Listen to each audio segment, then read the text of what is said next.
ஆன்மீக சொந்தங்கள் அனைவருக்கும் அன்பான மாலை வணக்கம். நாம் நம்மளுடைய சேனலில் தொடர்ந்து நிறைய சுவாரஸ்யமான ஆன்மீகம் சார்ந்த தகவல்களை தாங்க பார்த்துட்டு வந்துட்டு இருக்கோம்.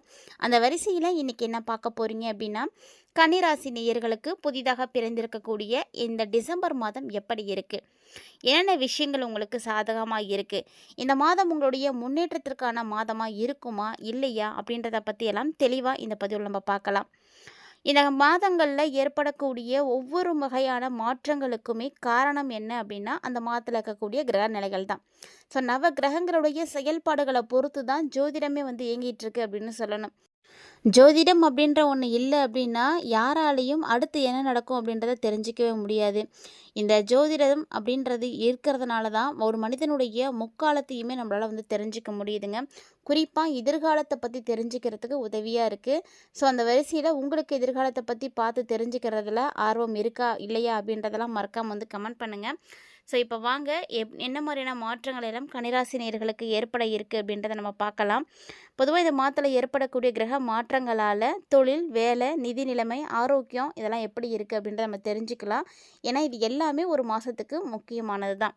ஸோ அந்த மாதிரி பார்க்கையில் முதல்ல கிரகங்கள் பார்க்கையில் டிசம்பர் 16ஆம் தேதி அன்னைக்கு தான் சூரியன் பயிற்சி ஆகிறாரு. அதாவது சூரியன் பயிற்சி ஆகி 4ஆம் வீடான சுகஸ்தானத்துக்கு மாறாருங்க. அடுத்ததாக சுக்கிரன் இந்த மாதத்தில் தைரியம் மற்றும் இளைய சகோதரர்களை குறிக்கக்கூடிய வீடாக இருக்கிற 3வது வீட்டில் தான் இருக்க போகிறாரு. அடுத்ததாக புதன் பார்த்திங்கன்னா மாத தொடக்கத்தில் தனஸ்தானமான 2வது வீட்டில் இருக்கிறாங்க.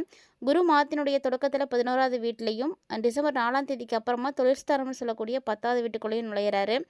சனி பகவான் மாதம் முழுக்க திருமணம், கூட்டுத்தொழில், கலஸ்திரஸ்தானம்னு சொல்லக்கூடிய 7வது வீட்டில் தான் அமர்ந்திருப்பார். இதனுடைய அடிப்படையில் இந்த மாதம் எப்படி இருக்குது உங்களுக்கு அப்படின்றத நம்ம பார்க்கலாம். பொதுவாக இந்த மாதத்தை உங்களுக்கு எப்படி சொல்லணும்னா ஒரு ஒழுக்கமான ஒரு மாதம் அப்படின்னு தான் சொல்லணும். ஸோ நீங்கள் உங்களுடைய நிலைகளை எல்லாம் சரி செய்துக்கக்கூடிய ஒரு மாதம். இலக்குகளில் கவனம் செலுத்தி அதற்கான முயற்சிகளை கொடுத்தீங்க அப்படின்னா மட்டுமே முன்னேற்றம் பார்ப்பீங்க. அதோட புத்திசாலித்தனம், ஏன்னா புதனை ராசி அதிபதியை பெற்றிருக்கக்கூடியவங்க கன்னிராசிக்காரங்க. அதனால் இவங்களுக்கு இயல்பாகவே புத்திசாலித்தனம் அதிகமாகவே இருக்கும். அந்த புத்திசாலித்தனமும் உங்களுடைய சரியான திட்டமிடுதலும் தான் இப்போ உங்களுக்கு வெற்றியை கொடுக்க போகுது. அதுவும் இந்த மாதத்தினுடைய முதல் பாதி எப்படி இருக்குமோ, ஆனால் 2ஆம் பாதி ரொம்ப நல்லா இருக்குது. ஏன்னா கடினமான உழைப்புக்கான அங்கீகாரத்தையும் பாராட்டுகளையும் நீங்கள் பெறக்கூடிய ஒரு நேரமாக தான் உங்களுக்கு அமைஞ்சிருக்கு. ஸோ பாராட்டு கண்டிப்பாக கிடைக்கும். எந்த விதமான வாய்ப்பையும் நீங்கள் நழுக விடாதீங்க. எல்லாத்தையும் யூஸ் பண்ணுங்கள்.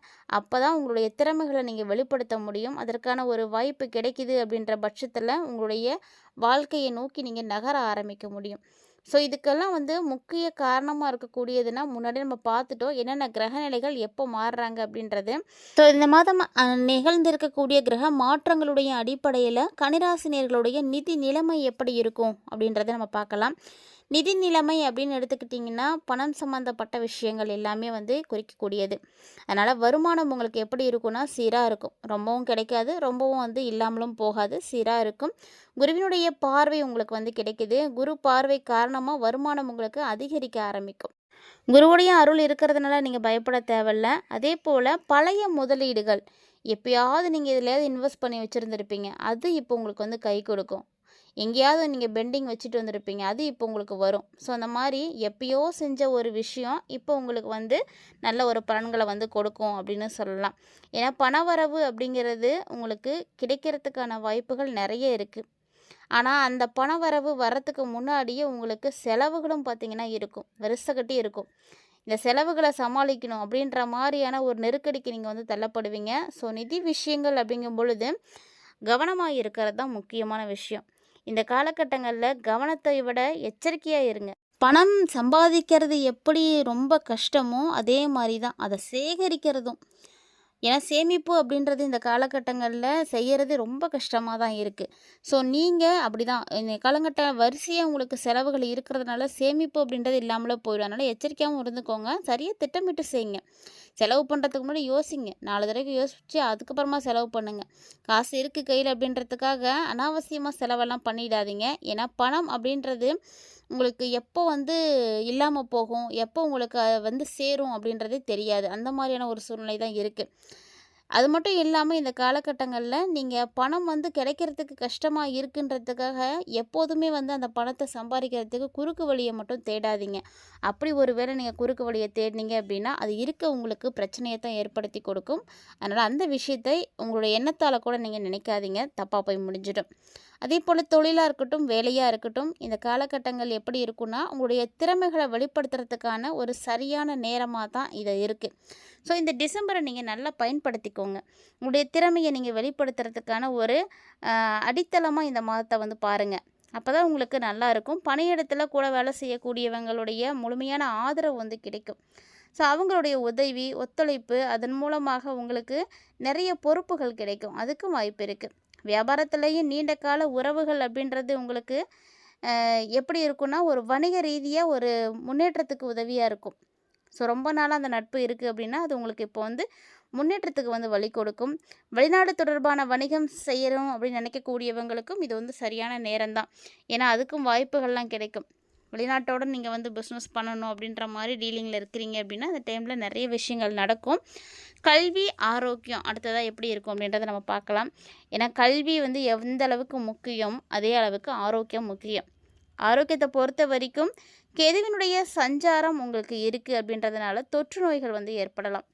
அதுவும் குறிப்பாக பார்த்திங்கன்னா பெண்களுக்கு முழங்கால் தொடர்பான பிரச்சனைகளானது அடிக்கடி வந்து ஏற்படும் வாய்ப்பு இருக்குது. ஸோ கவனச்சிதறல் அப்படின்றதும் உங்களுக்கு வந்து ஒரு பிரச்சனை தான். வேலைப்பளுவும் அதிகமாக இருக்கும், கவனச்சிதறலும் இருக்கும். இதனால் உங்களுக்கு பார்த்திங்கன்னா மன அழுத்தம் அதிகரிக்க ஆரம்பிக்கும். மன அழுத்தம் அதிகரிக்க ஆரம்பிச்சிருச்சு அப்படின்னாவே உங்களால் ஒன்றுமே செய்ய முடியாது. ஸோ குறிப்பாக சொல்லணும் அப்படின்னா சரியான தூக்கம் இல்லாமல் போயிடும். இந்த காலகட்டங்களில் நீங்கள் நல்ல ஓய்வு எடுக்கிறதும் அவசியமானது. அதே போல் உடலை வந்து ஆரோக்கியமாக பராமரிக்கிறதுக்கு உடற்பயிற்சி செய்யுங்க. உங்களுக்கு எப்போல்லாம் டைம் கிடைக்குதோ அப்போல்லாம் வந்து நீங்கள் உடற்பயிற்சி செய்கிறதும் ரொம்ப நல்லது. மாணவர்களை பொறுத்த வரைக்கும் கடினமான உழைப்புக்கான பலன் கண்டிப்பாக கிடைக்கும் அப்படின்றதுனால முயற்சி பண்ணி படிங்க. நல்லா படிச்சிங்கன்னா கண்டிப்பாக அதற்கான வெகுமதியும் உங்களுக்கு உண்டு. கல்வி தொடர்பான செயல்பாடுகளானது உங்களுக்கு இப்போ அதிகரிக்க ஆரம்பிக்கும். வெளிநாட்டு நிறுவனங்களில் உயர்கல்வி பயில்றதுக்கான வாய்ப்புகள் வந்து கிடைக்கும். கவனத்தோடையும் விடாமுயற்சியோடையும் நீங்கள் படிச்சிங்க அப்படின்னா கண்டிப்பாக கல்வியில் ஒரு நிலையான ஒரு இடத்த பிடிச்சிடுவீங்க. கல்வியின் மூலமாகவே நீங்கள் முன்னேற்றம் அடைகிறதுக்கு வாய்ப்புகள் இருக்குது. ஸோ ஒவ்வொருத்தருக்குன்னு ஒவ்வொரு திறமை இருக்கும். கல்வியும் வந்து அதே போல தான். நீங்கள் நல்லா வெளிப்படுத்துனீங்க அப்படின்னா ஒரு சிறப்பான இடத்தை நீங்கள் அதன் மூலமாக வந்து பிடிச்சிடுவீங்க. அதற்கான வாய்ப்புகளும் இந்த காலகட்டங்களில் ரொம்பவே நல்லாவே இருக்குது. அடுத்ததாக பார்த்திங்கன்னா குடும்ப உறவுகள். எப்படி ஒரு மனுஷனுக்கு தொழில், வேலை, ஆரோக்கியம், கல்வி, நிதிநிலை எல்லாம் முக்கியமோ அதே போல் குடும்ப உறவும் ரொம்ப முக்கியம். ஏன்னா குடும்பத்தில் உங்களுக்கு நிம்மதியும் சந்தோஷமும் கிடைச்சா தான் மற்ற இருக்கிறத எல்லாத்தையும் உங்களால் நிம்மதியாகவே செய்ய முடியும். இல்லைன்னா ஒன்றும் பண்ண முடியாது. குடும்பத்தில் பொறுத்த வரைக்கும் கன்னிராசி நேயர்களுக்கு இந்த டைமில் அன்பு, ஒற்றுமையெல்லாம் அதிகரிக்க ஆரம்பிக்கும். அதாவது உங்களுக்கு உங்கள் அண்ணன் தம்பி மேலே பாசம் இருக்கும். அந்த பாசத்தை வெளிக்காட்டியிருக்கவே மாட்டீங்க. எப்போ பார்த்தாலும் அதற்கான வாய்ப்புகள் கிடைக்காம சிடு சிடுன்னு ஏதோ சண்டை சச்சரவுகளோட மனஸ்தாபத்தால் பேசாமல் ஒதுங்கி போகிற மாதிரியே இருக்கும். ஆனால் அப்படிப்பட்ட ஒரு நிலைமை இப்போ மாறும். சகோதரர்கள் மீதான பாசம் வெளிப்பட ஆரம்பிக்கும். அவங்க மேலேயும் எனக்கு பாசம் இருக்குது, உங்கள் மேலேயும் எனக்கு அக்கறை இருக்குது அப்படின்றத நீங்கள் வந்து காட்டுவீங்க. சனி பகவானுடைய அமர்வு வேறு உங்களுக்கு 7வது இடத்துல இருக்குது அப்படின்றதுனால கண்டக சனியாக அவர் வந்து செயல்பட ஆரம்பிச்சிருவார். ஸோ திருமண உறவுகளெல்லாம் கண்டிப்பாக பிரச்சனைகள் வரும். அதனால் மனக்கசப்புகள் அதிகரிக்க ஆரம்பிக்கும். எப்போதுமே வாழ்க்கை துணையோடு நீங்கள் விட்டு கொடுத்து போகணும். அதாவது பார்த்தீங்கன்னா வாழ்க்கை துணையோடு நீங்கள் இணக்கமாக இருக்கணும் அப்படின்னா பொறுமை ரொம்ப ரொம்ப முக்கியம். அதே போல் அதிக கவனமாக இருங்க. நீங்கள் விளையாட்டாக கூட எதுவும் பேசிட்டீங்க அப்படின்னா அது வந்து அவங்களுக்கு ரொம்ப கஷ்டத்தை கொடுத்துரும். தேவையில்லாமல் சண்டை அந்த இடத்துல உண்டு பண்ணிடும். 4 பேர்த்துக்கு மத்தியில் நீங்கள் பேசுகிறீங்க அப்படின்னா கண்டிப்பாக உங்களுடைய பேச்சில் கவனம் இருக்கணும். சொல்லப்போனால் கணவன் மனைவிக்கிடையே பார்த்திங்கன்னா எந்த ஒரு ஒளிவு மறைவும் இருக்கக்கூடாது. வெளிப்படையான பேச்சு தான் உங்களை இப்போ வந்து சிறப்பாக்கி கொண்டு போகும்.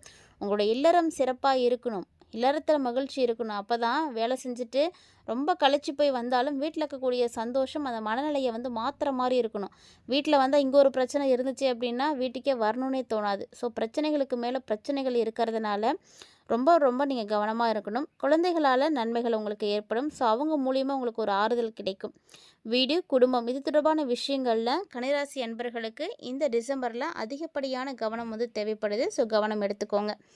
ஸோ இந்த பதிவில் நீங்கள் நிறைய தகவல்களை பார்த்துருப்பீங்க. கன்னிராசி நேயர்களுக்கு என்ன மாதிரியான கிரக நிலைகள் இருக்குது, அதனுடைய அடிப்படையில் அவங்க இந்த மாதம் முழுக்க நிதி நிலையில் எப்படிலாம் இருக்கணும், தொழில் வாழ்க்கை எப்படி இருக்க போகுது, குடும்ப வாழ்க்கை எப்படி இருக்கும், கல்வி ஆரோக்கியம் எப்படி இருக்குது முதல்ல அப்படின்றதெல்லாம். ஆனால் இதை எல்லாமே சரி கட்டுறதுக்கு, கிரகநிலைகளால் ஏற்படக்கூடிய பாதிப்புகள் குறையறதுக்கு ஆன்மீக ரீதியாக ஒரு எளிமையான பரிகாரமும் சொல்கிறோம். அந்த பரிகாரத்தையும் மிஸ் பண்ணாமல் இந்த மாதம் செய்யுங்க. ஏன்னா இந்த மாதிரியான பரிகாரங்கள் செய்யும் பொழுது உங்களுக்கு ஏற்படக்கூடிய பாதிப்புகள் எல்லாம் குறைய ஆரம்பிச்சிடும். இந்த காலகட்டங்களில் கன்னிராசி நேயர்களே, உங்களுடைய ராசி அதிபதியாக இருக்கக்கூடிய புதன் பகவான், ஸோ புதன்கிழமையில் நீங்கள் என்ன பண்ணுறீங்கன்னா விநாயகர் பெருமானை வழிபாடு செய்யுங்க.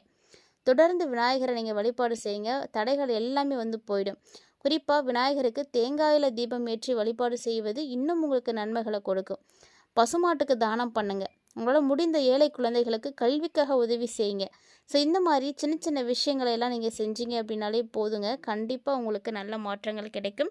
சனி பகவானாலையும் எந்த விதமான பிரச்சனைகளும் ஏற்படாமல் இருக்கும். இந்த எளிமையான பரிகாரத்தில் உங்களால் எதை செய்ய முடியுமோ அதை தொடர்ந்து செய்யுங்க. கட்டாயமாக மாற்றத்தை பார்க்கலாம். மறக்காமல் ட்ரை பண்ணி பாருங்கள். இந்த வீடியோ பிடிச்சிருந்தா லைக் பண்ணுங்கள், ஷேர் பண்ணுங்கள், கமெண்ட் பண்ணுங்கள். இதுபோல் சுவாரஸ்யமான ஆன்மீகம் சார்ந்த தகவல்களோட மற்றும் ஒரு தலைப்பில் சந்திக்கலாம்.